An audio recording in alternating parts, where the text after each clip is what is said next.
Hujambo na karibu katika J24 Hours Channel. Rais Trump asitisha operation ya Project Freedom.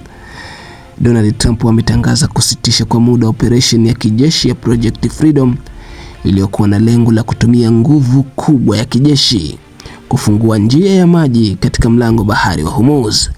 Trump ameeleza kuwa uamuzi huo umelenga kutoa nafasi ya kidiplomasia, akibainisha kuwa kuna maendeleo makubwa katika mazungumzo yanayoratibiwa na nchi ya Pakistan.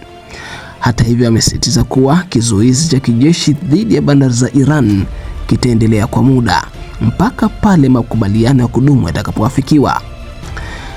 Serikali ya Iran imepokea hatua hiyo kwa tahadhari kubwa, ikisema kuwa inafanyia kazi mapitio ya mapendekezo ya amani yaliyowasilishwa na Marekani.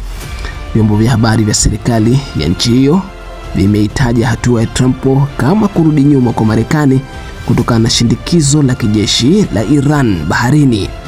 Jeshi la Walinzi wa Mapinduzi ya Kiislamu IRGC limesema liko tayari kuhakikisha usalama wa usafiri wa bahari chini ya masharti mapya, huku likisubiri mwelekeo wa mwisho kutoka kwa viongozi wa nchi hiyo.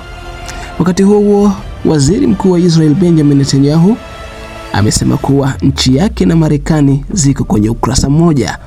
Licha ya kuunga mkono juhudi za kidiplomasia za Trump, Netanyahu amesisitiza kuwa Israel haitokubali kamwe makubaliano yoyote yanayoiacha Iran na uwezo wake wa kurutubisha nyuklia.